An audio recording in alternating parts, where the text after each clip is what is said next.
Good morning and welcome to Money and Mindset with the Doctors. I'm Dr. Stephanie Ardrey, known as Dr. Money. And good morning, Dr. Thyonne Gordon, known as Dr. Hi. Sport Genius. How are you? I'm doing good. How are you?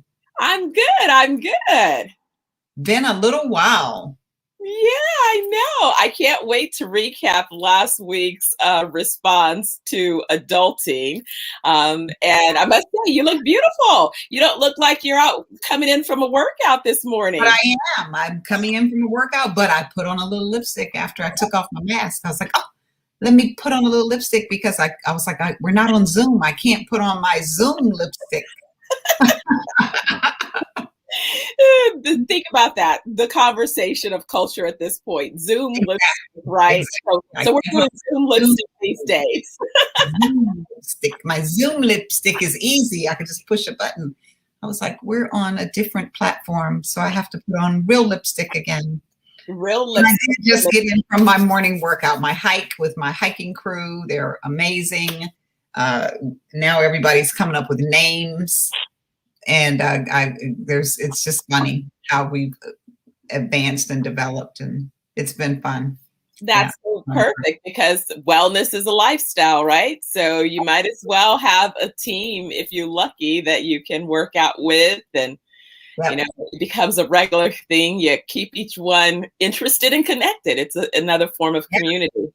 Absolutely. Absolutely. So what is going on with you? I know there were exams. I know there's been 2020 wellness. I know there's been travel. There's been a lot of things going on with your money and your mindset, especially mindset for the testing and everything. Yes, it absolutely. I think everything seemed to feel good. And I was actually checking in on a colleague of mine, classmate, and I asked her, I said, after, how did the test go for you? And she says, I can never tell. When I feel like I did good, then the results are, different. When I feel like I didn't do so good, then the results are better. So I said, you're right. It's just another one done. So let's just do it like that. Done. That's really how you have to look at it. Yeah. Yeah. And on to next. I'm done. That's the key. I'm done. Yeah, I'm done with that one. Exactly. So, of course, we just got our book list yesterday, and I'm going, dang, $600 worth of textbooks. By the time we pay for the extra subscriptions that you need, the online access programs, that's $800 for this semester. There goes the money part. See, you just did the mindset and the money. You're done and you're not. But here's the thing why I bring that up or why it sort of correlated to something, because I was thinking there was a group of businessmen who had approached me to potentially have me train them as a group on how to take their companies to the next level. And I was really excited about this idea because I have this desire to help a lot of businesses take their business to the next level. And, the programs that we've talked about, the training programs, and this program is really one of those that's more like in the $15,000 range. But for these guys, I wanted to make sure that investment was not an impediment for them being able to do it. So I was giving them a $1,500 rate for each of the persons participating in this program. Like I probably won't ever be able to do this again, but I was doing this for these guys. And for them, that was too significant of an investment, $1,500. Versus 15,000. Right. Versus, but I want my business to make $15 million. Mm-hmm. And I can't figure out how to get past maybe, if I'm getting past $500,000, maybe a couple might be getting close to $1 million, but how to go from 1 to 15 is a different, set of reality, right? And so not having that experience, especially because they're mostly owner operators within their business space, they haven't been executives running larger organizations, yet per se. So it was just interesting when I think about that because, that's just textbooks, right? Which is a great topic for today in terms of how do you invest in yourself? And what does it take to understand the value of that investment? Just what does it mean to have the mindset and the money to pour into yourself or into your business or into what it is that you believe in, whether it's that long-term legacy that you're talking about, leaving for your children or for whomever, whether it is making sure that your name, maybe you're in this for power, or maybe you're in it for a name recognition, or maybe you're just in it to make sure that the next generation has a better life than what you started at. What does it take to invest in yourself, in your product, in your business, in whatever it is, your children, so that it elevates you to another level or it moves you to a different space? And when we speak about investments, a lot of times we only speak about the money portion. But just as you were speaking, it also, and really, it just resonates of mindset. Because without understanding why you should invest, why this, why now, without understanding that, we get a little nervous, we get a little skittish. Recently, I was invited in to speak with or listen to George Frazier. Success Runs in Our Race, very just a wisdom warrior, I would call him. Always sharing information, especially in particular for Black people, wanting to make sure that we're elevated, that we're moving forward, that we're investing in ourselves, that we understand that success runs in our race, just like his book says. And Mr. Frazier was sharing that an investment opportunity. And it was very interesting to hear the voices on the call. And I think it's important to understand, to explore, to ask questions. But so many people talk about, is it a scam?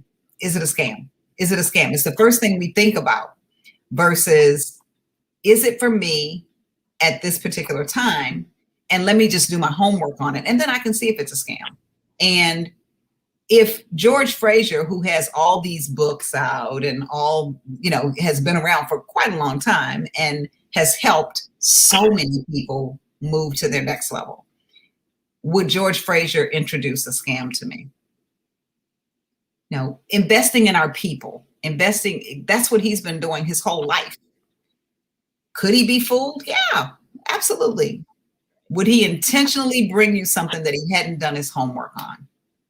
I would doubt that. But even to the point where he said, am I telling you this is guaranteed money? No, I'm not telling you that, because nothing is guaranteed. What I'm saying is, when you go to Vegas, right, I'm just going to blow this $500. I'm just going to take $500 and I'm going to try to win. And you play and, you keep your winnings. Sometimes you put your little winnings behind and you keep your winnings, but you say you're going to play with $500. He said, all I'm saying is you might want to play with this $500 and make an investment, or $300, or whatever your number is that you're willing to play with in the market. And so many people are not willing to invest that as an opportunity to move up, but they would play with $500 in Vegas. So what is it? What makes us, what does it take to put your money where your mind is? If you say your mind is someplace, what does it take? What does it take, Dr. Money, to say, I want that $15 million company. You know how to get me there. What is it going to take? Doing that first level of homework. And so there's 2 points that I'm going to kind of follow up with this on. One, I'm going to talk to the point about the mindset of the investment. And the other one is kind of the mindset of competition. So I was on a conversation in Clubhouse yesterday. And this was a room, Grant Cardone, the one that's, he does the show, The Undercover Billionaire, and a lot of other stuff. So he's a known concern. He's all over there. Yeah. He's all over the place, right?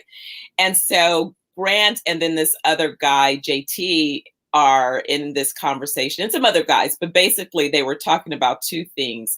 One of those things had to do with investing in the coach and who were some of the coaches. And many of them were talking about how each time they wanted to advance to the next level, they had to invest in being in the space, or at least the guide points of what that next level looked like, because they didn't know, right? They didn't understand what the next level was. So then they needed someone to coach them, to help them to get to that next level. So that was part one. But then the other part that emerged was in evaluating a coach. Is it always necessary for your coach to, at that moment that they're coaching you, have what they're coaching you about? Because sometimes the person is creating at the real time while they're coaching you, and you don't necessarily realize their outcomes, but their outcomes are working, or that they have that other ability. And the examples that they were discussing was the difference between Phil Jackson as a basketball player and his success as a coach. And so if you said no, he would have had to have succeeded at the level of a Michael Jordan as a basketball player before I would allow him to coach me. And then also the other part, why a Michael Jordan and some of the other folks who succeed as talent are not always great coaches.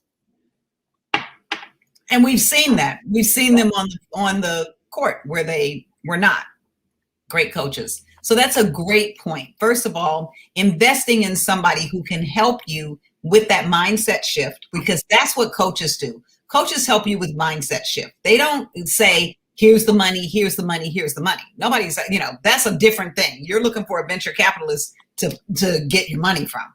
But coaches can help you with the mindset and with the process of getting to the money.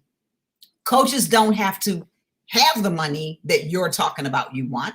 Coaches don't have to have the success that you want. An acting coach is an acting coach, not because they were actors before, but because they have perfected the art of what it takes to be a great actor. They can see what it takes to be a great actor. Doesn't mean they've been on the big screen. You usually don't see acting coaches as the people that were on the big screen, but they can tell you what it takes to get there, and they can get you there, and they can coach you through how to act when you're there and how to bring out the emotions and all of that. So absolutely, investing in that coach is important. And it's different coaches for different times. Yes. You don't always keep the same coach. I've had so many different coaches, but not because I don't like the coaches I have. I love the coaches I've worked with. They've been amazing, but I need different coaches for different things. When I'm out there hiking, we're hiking on our own and we're just doing, a couple of hills and all that. And every now and then when I get to a hill where I have this height fear, one of the people on the hike is a good coach in that. They can guide me. They can help elevate my mind to a different place or take me away from where I am so that I can see where I'm going. I love working with that person to get there. When I need to do weights, I would never work with that person. They wouldn't have the form. They wouldn't know how to help me have the form so that I wouldn't injure myself. They can't take me there. So then I have to pay a different trainer for the weight part. Even for my writing, different people. How do I edit? How do I write? I have different coaches for different parts of what I'm doing. A script writer is totally different from someone who writes books. So you have to have different coaches for different things, for different reasons, to take you to different places. And investing in a coach in terms of money, they're going to be different price points. And you have to understand that as well. So you can't look at one coach and say, yeah, but they only charge me this amount. If you're a coach and they're a coach, how come it's the same price? Well, it's something different that they're offering. So we have to understand that. And then evaluating what you need for a coach Very, very important message that you shared. Evaluating what does the coach have to offer you to help you get to where you need to go. So those are great points. But now, how do you get to the point where you say, okay, I've evaluated this coach. This person knows how to get me there because they have this, this, this. You do your checkoffs of what you need. And you ask those coaches those questions for what you need and how they might take you there. How do you then get to the point where you put the money down? So I think it's really at that point where you kind of, when in negotiating the relationships, like I usually like to have people have an opportunity to participate in one of my workshops or training before I have them do one of the longer commitments, right? So I'm going check out one of my 2-hour trainings and see if you like my style, if you like how I communicate with people, if you like how I break it down or whatever, and see if that resonates with you. And then after that, then let's discuss you committing to a longer opportunity where you're going to spend 10 sessions with me, or you're going to spend, something to that degree. And so I kind of recommend that same idea with looking at seeing if there's a trial relationship or something so that you can sort of fill out or half price first session or something to kind of get a feel for what their coaching is all about. Now that you kind of have an understanding of their area based on the area that you believe you need at that particular time. But check this one. What I notice is people struggle with coaching in the business space. Yet if you were going to play a sport, and if you were an athlete, if you wanted to learn any sport and you want to perfect that talent, automatically you got to hire a coach. And so you're right about that, Dr. Money, because what we hear in the business space, and I think this is a great point you brought up, and the next one I wanted to talk about, in the business space, we don't hear coach, we hear consultant. Yeah. And so we say we're going to look for a business consultant. Yeah. So I think getting some clarity and making sure that the audience understands the difference between a consultant and a coach. So I do both. I do consulting and I do coaching. Consulting is sharing information that I have that I can tell you about, that I probably had experience on, that I've studied, that I know, and I'm giving you information. Coaching, you actually have all the answers inside. I'm coaching and guiding you in a different way. So in coaching, the coach actually guides you to how to get to where you are. The consultant tells you information like you need to do A, B, C. It's like, it's the difference between, I would say it's the difference between reading a book and figuring out how to do it. A consultant, you're not reading the book. The consultant is kind of telling you how to do something versus actually doing it. As a coach, we're guiding you to actually implement things that need to be done. And it's just a guide, but we're not telling you you have to do it this way or that way. We're guiding you along a path. And there's probably some other differences in the business coaching. So share a little bit about business coaching versus business consulting. Absolutely. So typically when I come in on a consulting assignment, the client believes either that they have a problem, and so they've reached out and said, hey, I'm trying to address this problem. So a client mentioned that I'm thinking about preparing for retiring. I think in about the next 5 years, I like to get out of my business. And I want to be able to sell it, and I want it to have some value. How do I make that happen? Great. I could look at the business, conduct an assessment, and determine how to create value by first understanding what the current value of that business would be if it were to be sold right now, and then what it could be with 5 years of investment. Okay. So that's consulting. And then after having that client kind of say, yes, that's a vision that I like. If we can accomplish this, I'm in. Then it moved into twofold. One, consulting of helping him to implement these plans, because I'm creating new divisions in his company that he didn't have. So he didn't know exactly how to do that.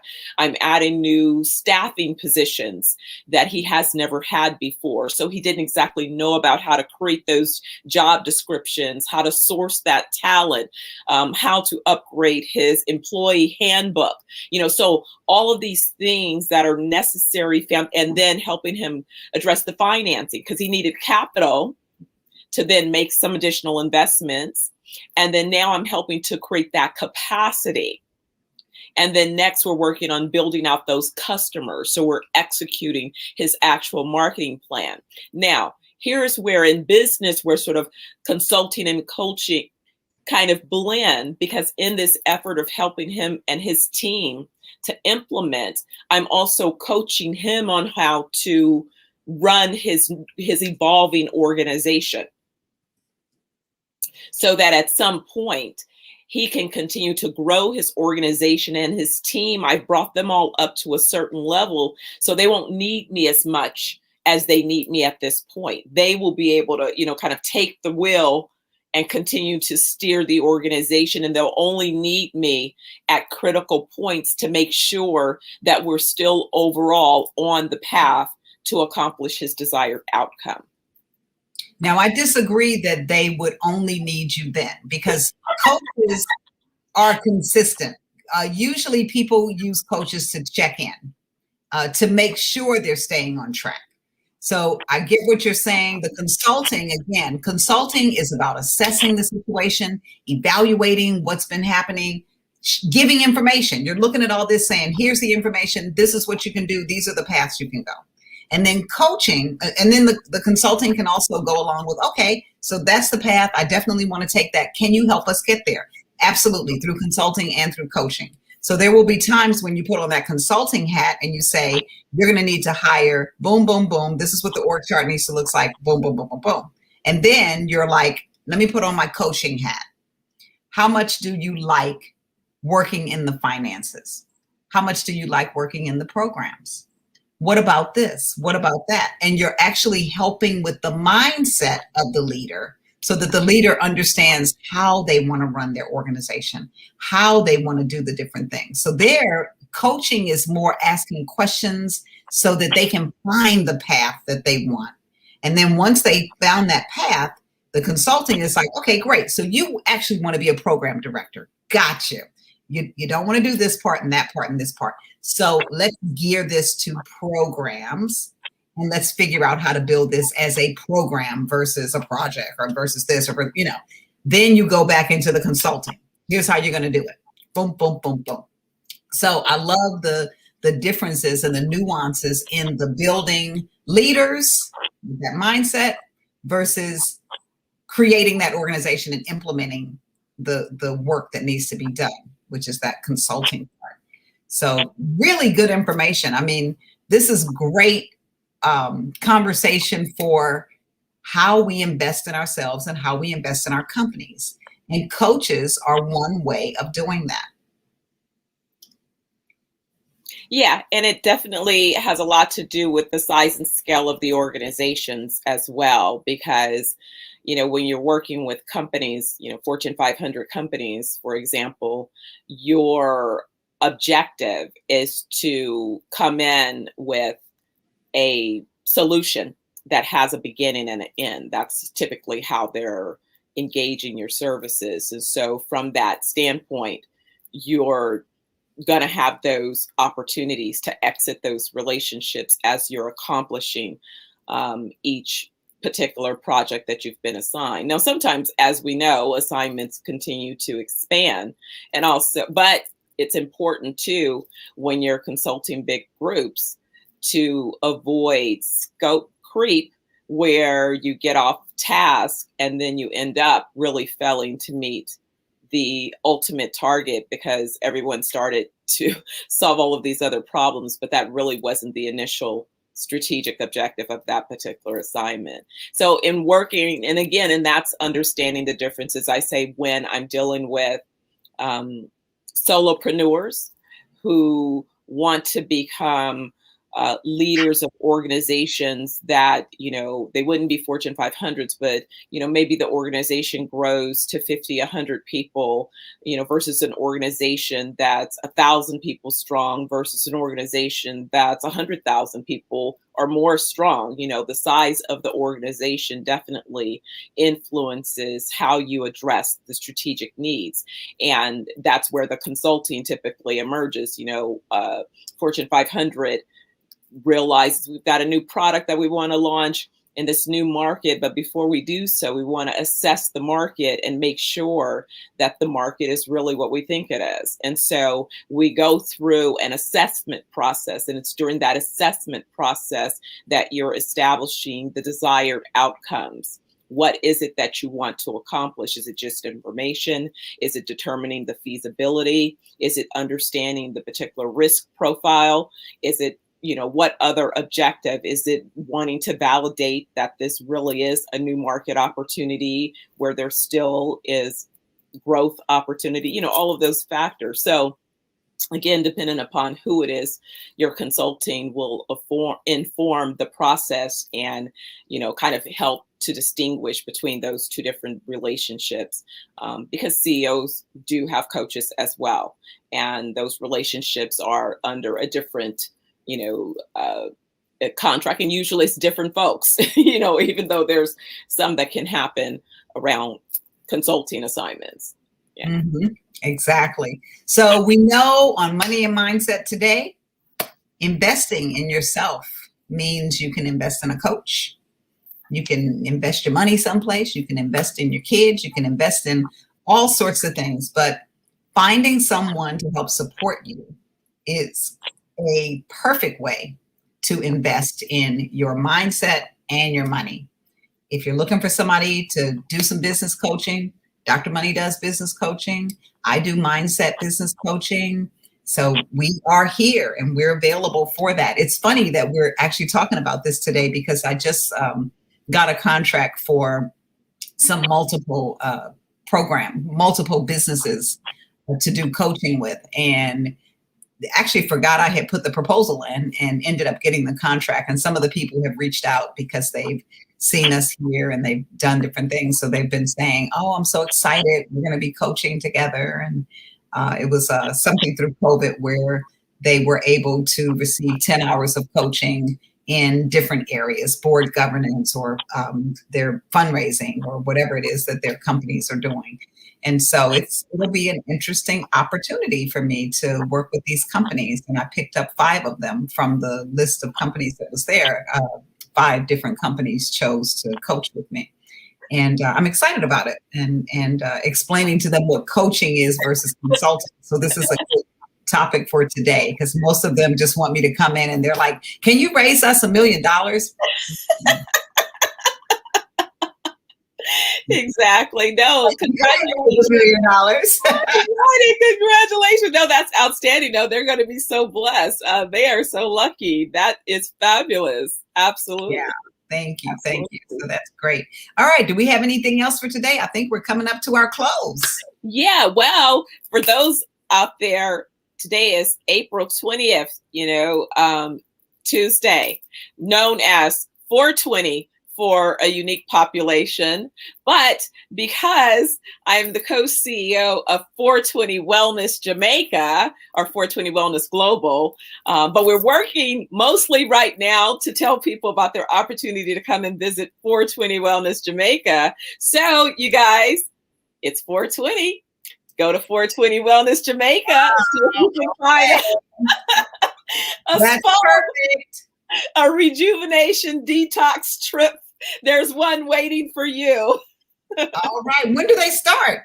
So hopefully we will be back. We'll be heading back in the next few weeks. And so we've been wanting to make sure, actually we have to get back in the next, I think 2 to 3 weeks because there's a patient coming in from the UK for treatment. So somebody wants to come for the birthday in May. So we're filling the little sweat beads to be all ready, but we expect to be ready in the next few weeks. Okay, okay. Let's see how that turns out. That sounds good. Sounds good. 420 Wellness, put it in the chat. Make sure everybody can see it. Okay, yes, absolutely. 420 Wellness, invest in yourself. That's another way to invest in yourself, taking care of yourself.